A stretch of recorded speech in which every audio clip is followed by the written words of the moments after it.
Every day, dollar just they get it higher power over naira. Still them talk say make we off mind, but thank God say Mayegun don come. So my people make you ladder, yo yo.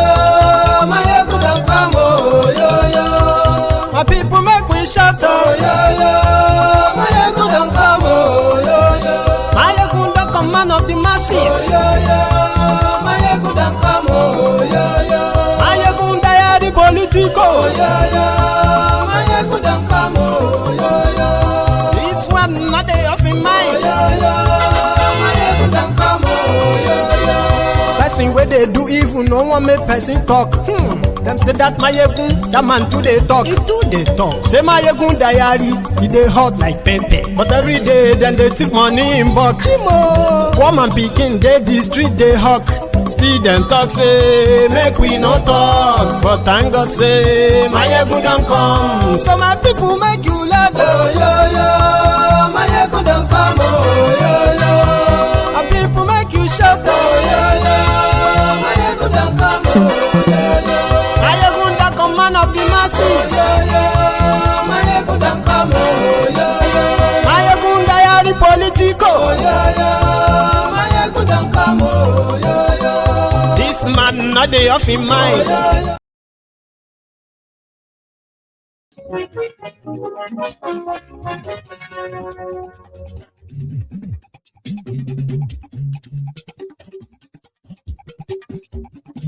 Mayegun làwa mọ̀, làmọ̀ tó dodo.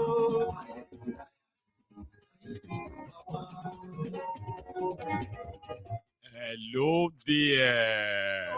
Làmọ̀ tó dodo.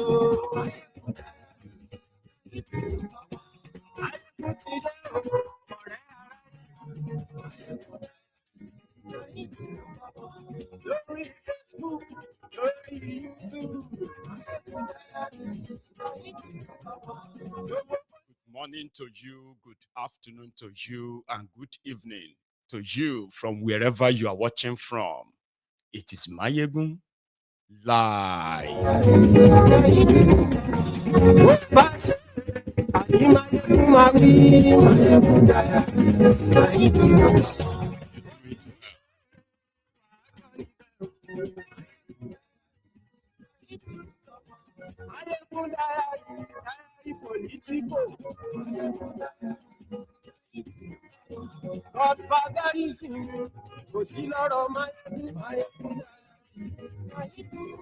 Thank you so much for joining me from wherever you are watching from. Remember, read the caption of this broadcast, the description of this broadcast. Invite your friends and not so friendly friends, your frenemies, and tell them that Mayegun today, please.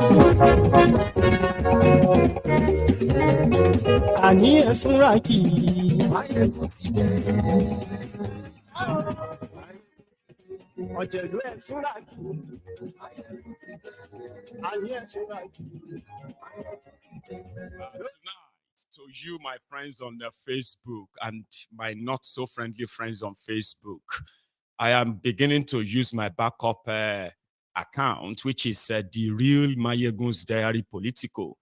In case, if you are on Mayegun's Diary Politico Facebook right now, and suddenly you just got cut off by Facebook, I advise you to, I kind of advise you to go on to the real Mayegun's Diary Politico. The broadcast will probably continue from there. Or join us on YouTube.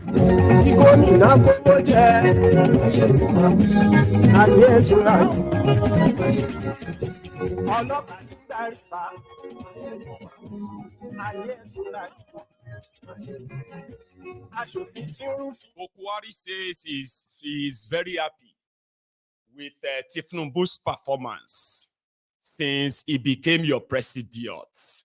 Read about it and listen tomorrow.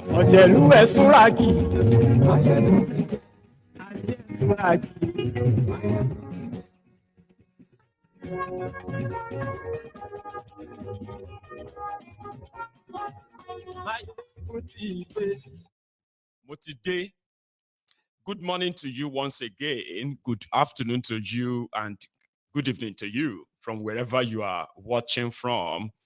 It is Mayegun live.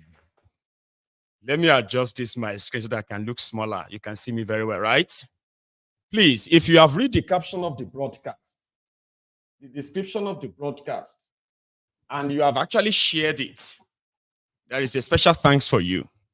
If you haven't, please do. Yes. Yesterday I was here and I said, we are no longer seeing hunger protests. It seems that after the 2 days warning strike for hunger by the NLC in Nigeria, the people have been left on their own. Go and sort it yourself.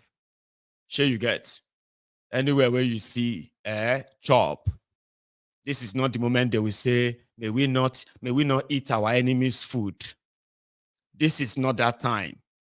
You, children of this generation, if you look around and your friends are not cooking, everybody is hungry. Now your enemy, they cook. If they offer you food, collect them. No matter your problem, no matter your situation, right? If you see food, eat. Oh, any problem where you go see, where we say you go see food, you won't be able to eat. That is even more than whatever you think you are going through. Oh. Like I told some of you yesterday, the shege that is flying about in Nigeria today is not sparing anyone. Nobody is spared. Not even those who live abroad. A lot of people have some sort of extra cushion, like extra flesh to take the beating, to take the heat. Others are collapsing on the street because, well, they've got no cushion left to cushion the effects. It is democratized.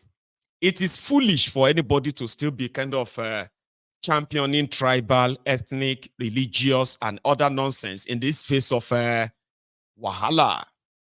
So listen to me once again.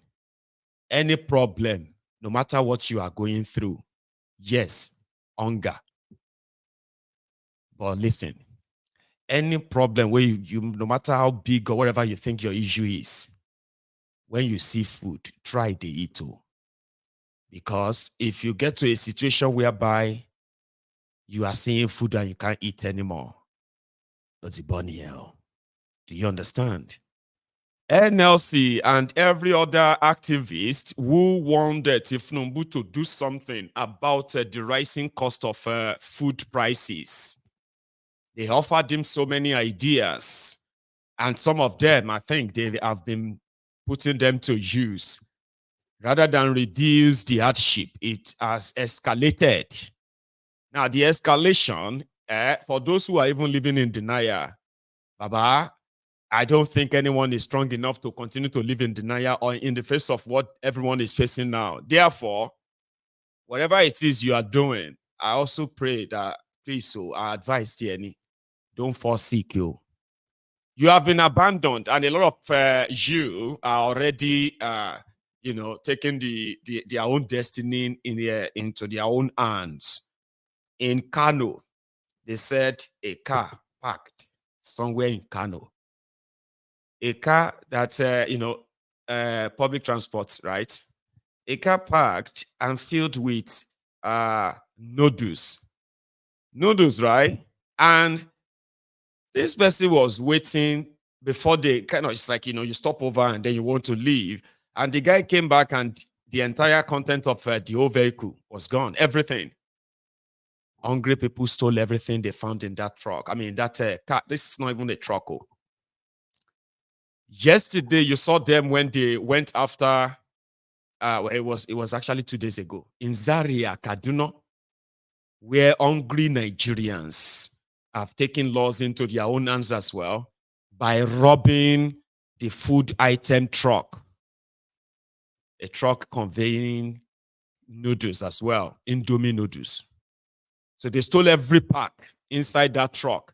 I don't know, I think I still have the clip. You remember this now?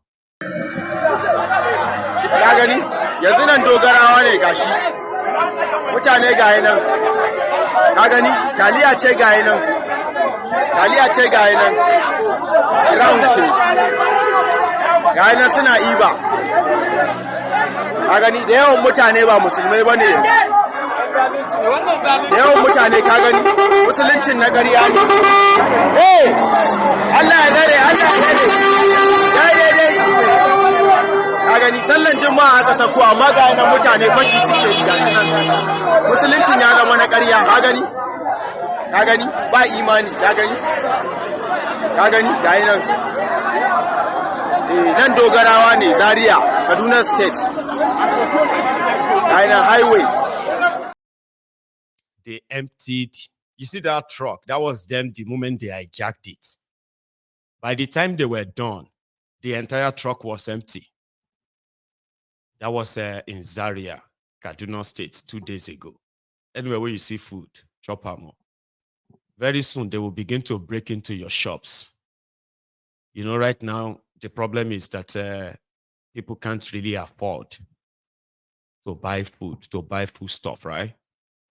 So what you are going to see next is that you're going to see your shops, your stores, you know, looted overnight for food. While I was on my way to the studio this evening, right, I saw this news on News Gazette or so. And it was supposed to be, it was in fact confusing at first, right? But let me explain it to you. A young boy was sent to go and buy moi moi. That is the boy blended beans. Abina, no be moi moi be that. What do you call moi moi in English? Anyway, shy moi moi. And the young boy never came back home. And later in the evening, the family who have in the afternoon, they've reported him missing. They reported him missing to the police in the area that they couldn't find their boy.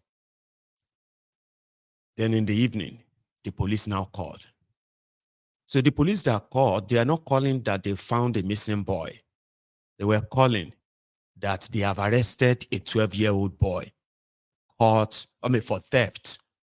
So what happened? They said the young boy stole 2 bags of rice. But they can't see the bag of rice because, according to the boy, he was kidnapped on his way to go and buy moi moi in Lagos, Yanopaja. He said, according to the boy said, while he was on his way, a man stopped him and said, please, could you hold my phone for me? So gave his phone to the young boy and said he wanted to wash his hands. Then he was washing his hands. The boy said, he tapped his head. That was the last thing he remembered. He didn't remember anything he said anymore other than he was hopped on a bike from that their street, from their area, hopped on a bike to another place, then hopped another bike, and then to a market. So when they took him to the market, his kidnappers, they were not actually looking to kidnap him for money or for ritual or whatever other things there, right? His kidnappers wanted bag of rice. So he kidnapped the boy, took him to far, far, far away from home, right? And then used him as a collateral. At the market there. So what happened? They left the boy and said, oh, you know what? Stay here. Please, madam, give us 2 bags of rice. It's going to be with you. I'm going to go home and bring the money, but we want to use this for our church anniversary. And it was later in the evening when they asked the boy, like, wait, where is your father? Where is your daddy? Your father, when is your father coming back? That was when the boy was like, I didn't know them, I don't know him. And they started beating him and they called him a thief. So what did he steal? He stole 2 bags of rice. 12-year-old stole 50 kg, 100 kg bag of rice, kilograms of rice. So that was when they called the police. And when the police saw the boy, questioned him, they figured out where he was from, and they called his father. When his father got to the place, they said, well, your child is a thief and all that stuff, right? So the father was like, I will pay. No, where they told him that he should pay for the bag of rice before they will release his son.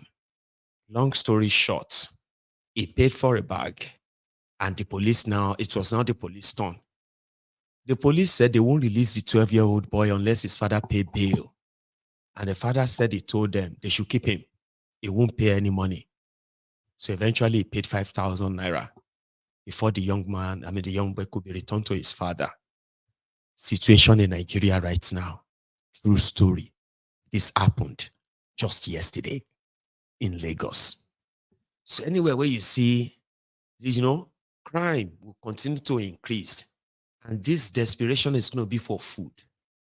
You are also going to be seeing things like this, where young people, because you know something, right now, young people mostly from so many parts of Nigeria right now, especially northern part of Nigeria, because we haven't seen any of this in the southern part yet.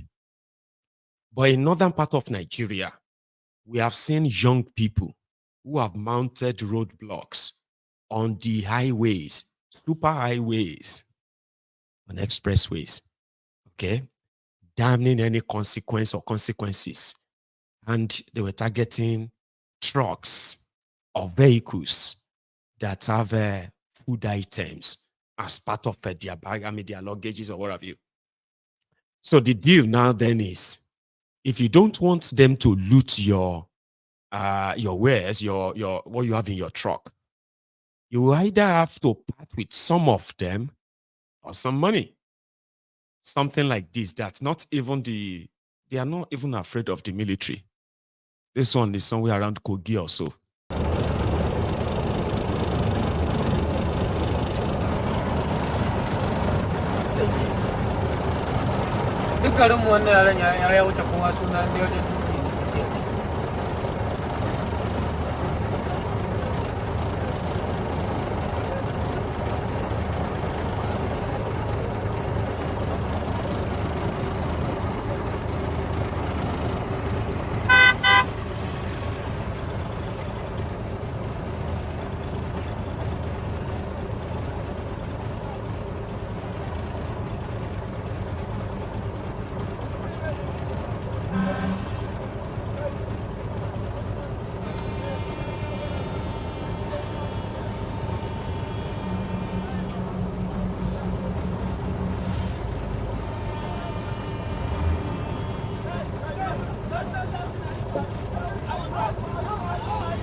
Yan cire mana mu katakon mu. Yan cire mana katakon mu. Rike.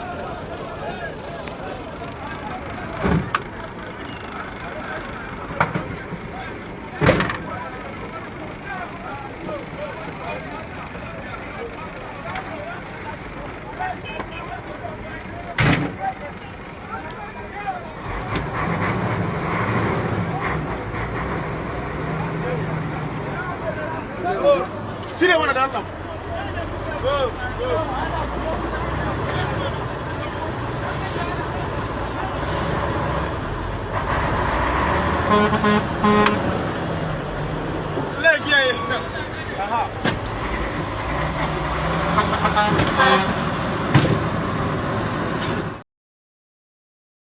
So before now, people, let me say drivers that were, that are applying the Nigerian roads, especially those who are traveling up north, they were mostly prepared for the road terrorists, starting with the Nigeria police, the Nigerian custom, the Nigerian army, the local vigilantes, the local thugs, the local government, the state thugs, and all of these terrorists combined.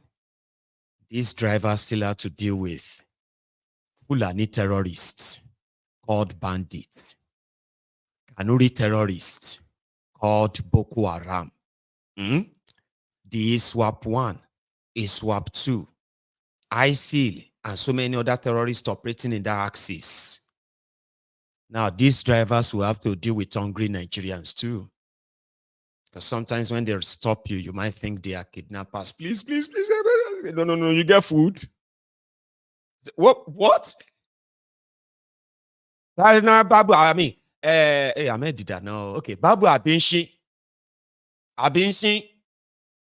Yes. There is rice and dodo and some fresh water in that cooler. They say, okay. Yeah, bring it. They are taking that from you. Nobody will probably be able to take you for ransom per se, just for food. Hungry Nigerians. That is a national threat. Okay? And just like I said, anywhere they hear that there is food, there are teeming, hungry Nigerians that are becoming desperate day by day. And the architect of this unfortunate experience, Buhari Muhammadu, the lifeless mannequin, said he is so proud of what Tinubu is doing to you. You have not seen anything yet. In his voice, fellow Nigerians, you remember that one? This is just the beginning. So he said, Tinubu is doing well, but I'm coming back to that. Buhari, fellow Nigerians, this is just the beginning. Fellow Nigerians, this is just the beginning. The architect, Buhari, I'm coming back to that. So, these hungry, starving, desperate Nigerians are becoming desperate and desperate day by day. If they hear that there is food anywhere, anything, even expired, they will invade. So what they did in Abuja today was to invade a warehouse. They didn't give a damn about whoever was the owner. They said it is the Ministry of Agriculture warehouse. But initially, the breaking news was that it's the National Emergency Management Authority, the agency, NEMA. That they stockpile food somewhere. People didn't have a clue what is it all about. Is it food? They don't mix them with chemical or what? No. Food inside that place. This is what happened. This is the warehouse in Igwagwa, Tasha. People are hungry. This is the warehouse. So you have a clearer or something, no, not clearer, something more detailed, okay, of what happened in that place. Take a look at this one.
Some people go carry, some go carry one or two.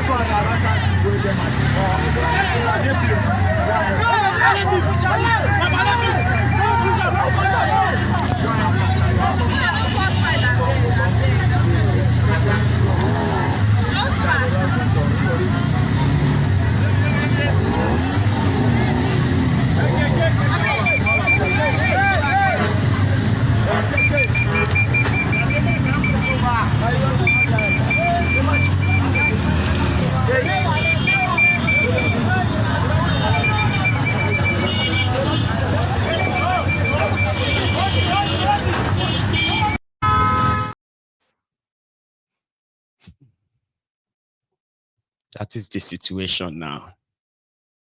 And you see that's what you saw in that video there. It's coming to the warehouse next to you very soon. You understand what I mean, right? Now here I go there. Okay. When they will send me the evidence, you cannot hide hunger because you are not you when you are hungry. People have been dipped into economic ruins. They are telling them it is a sacrifice. It's coming next. It's coming to the warehouse near you.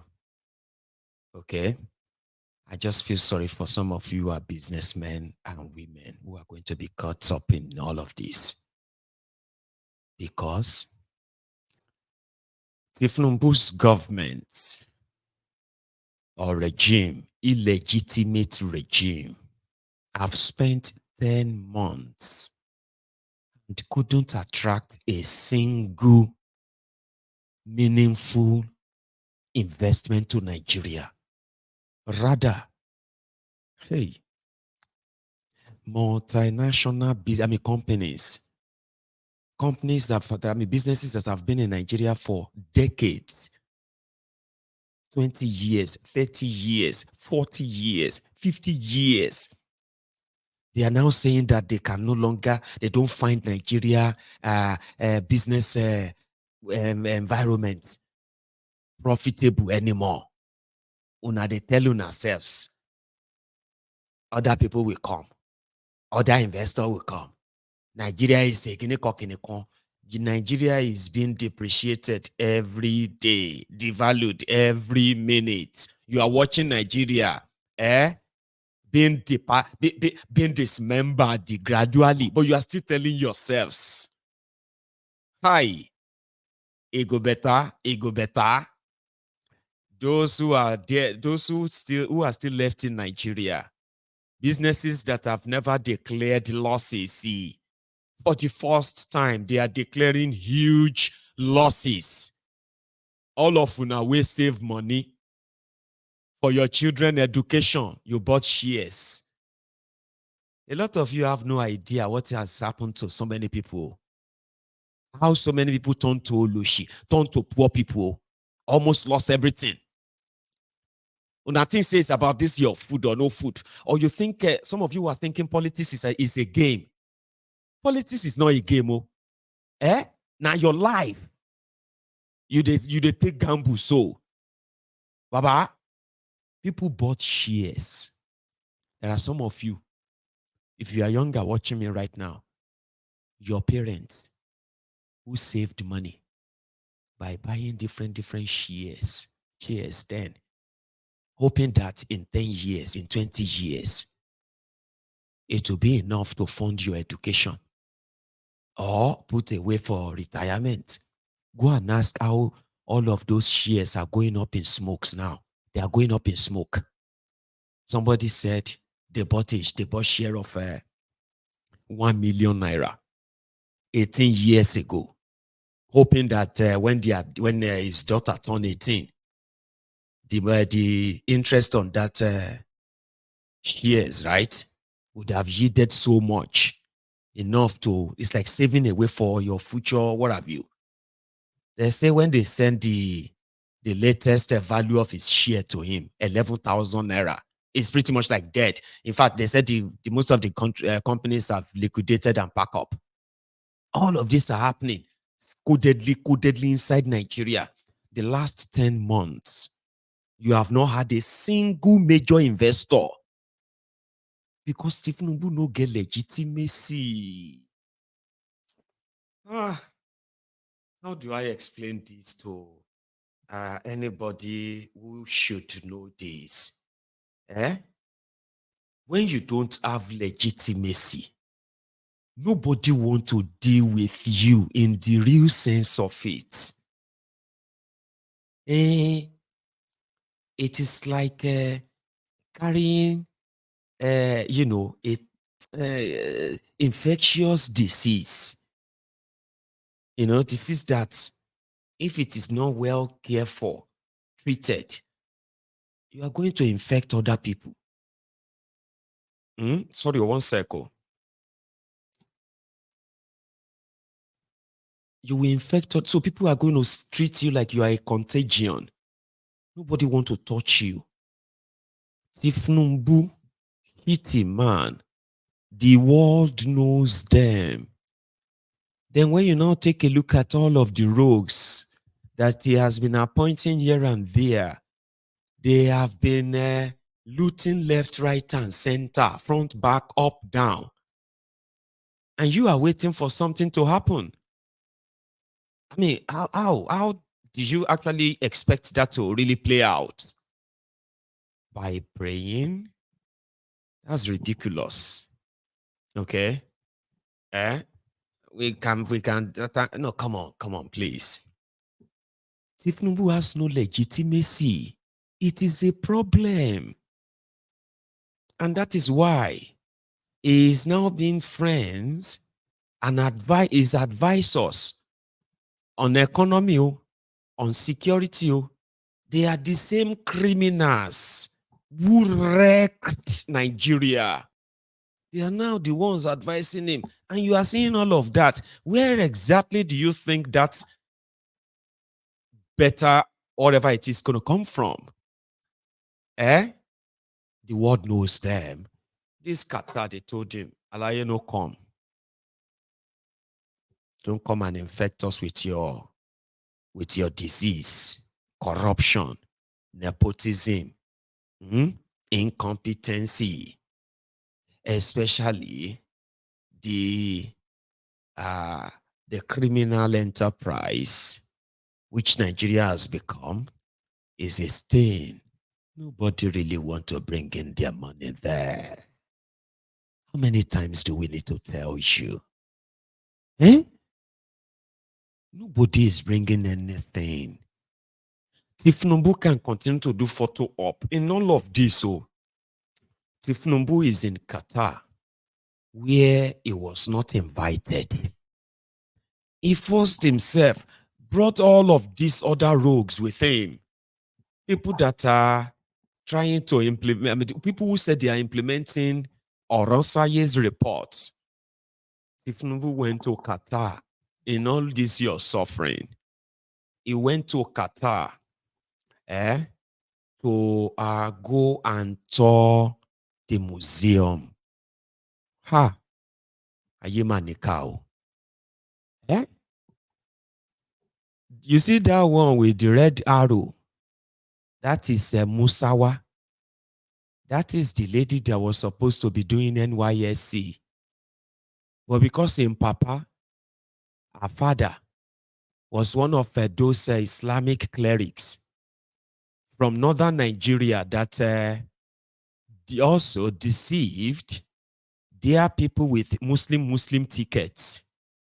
So to compensate her father, this girl, who should actually be serving in one primary school in Daura, serving Nigeria.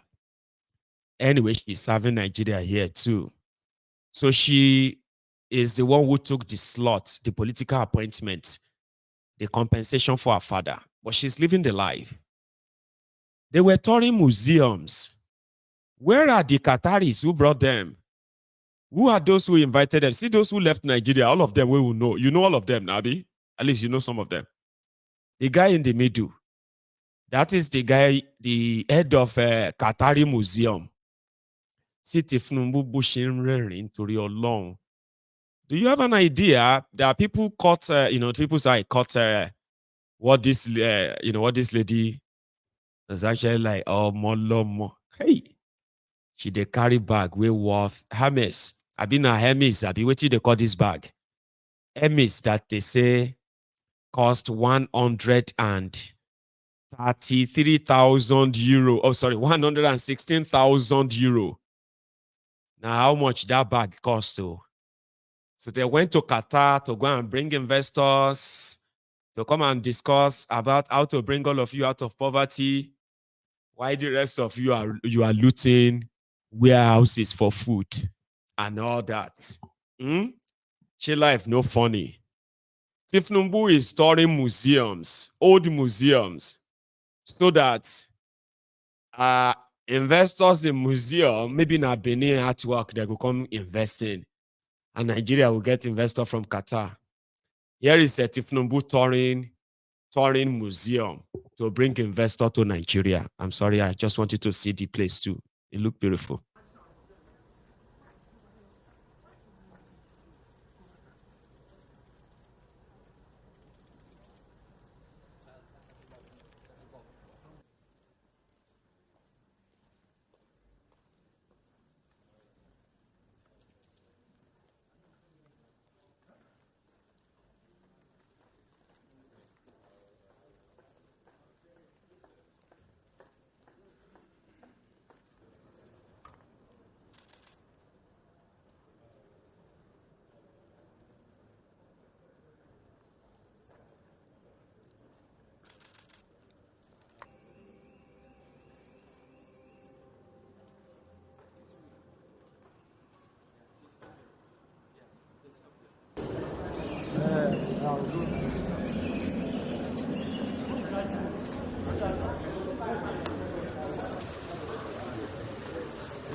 Are you okay? Yeah. Yeah, I'm fine. Yeah? It's this way, it's this way.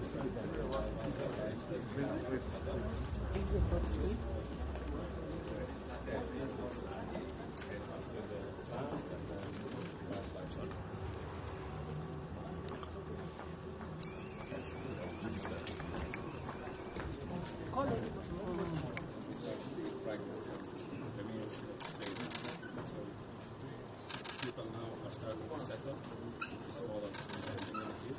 They move from stored food as well. In the area of heroes, they find the spears, the hammers, yes, because they were hunter-gatherers. But here also tells us that there was trade happening as well.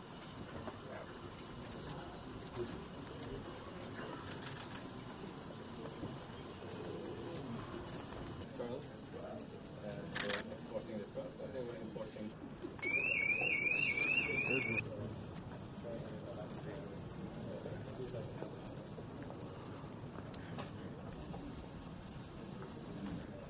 Branding that they use on camels. Each one of them is for a different family and tribe. They have that identity. So it's still used today as well. Yeah, or on the necklace.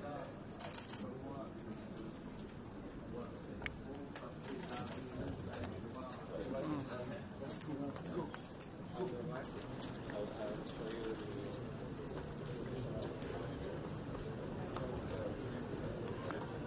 at Zanzibar. These are all the names found in Zanzibar. Now that town was very active, but and then people abandoned it, settled in different locations. Yes. But the remains were there, and a lot of pottery was found. Yes. Just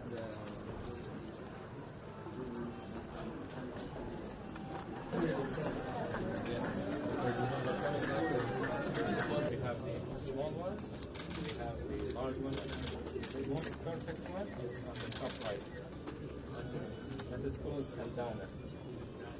So it's the name of Aldana comes from the pearl.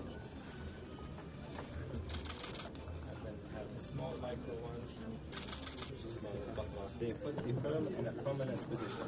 So you find them as a centerpiece because they consider them as the most valuable. Yes. I wanted to commission a copy. Okay.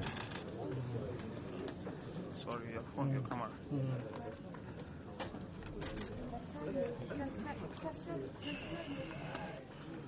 1.5 million pearls.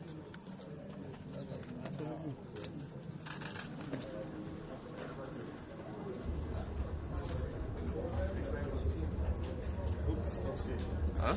I hope it stops here. Yes.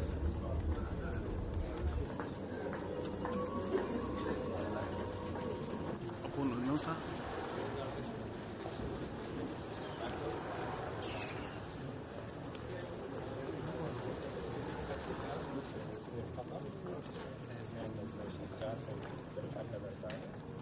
So it was considered the founder of Qatar. The reason why, because Qatar was ruled by different tribes and families, different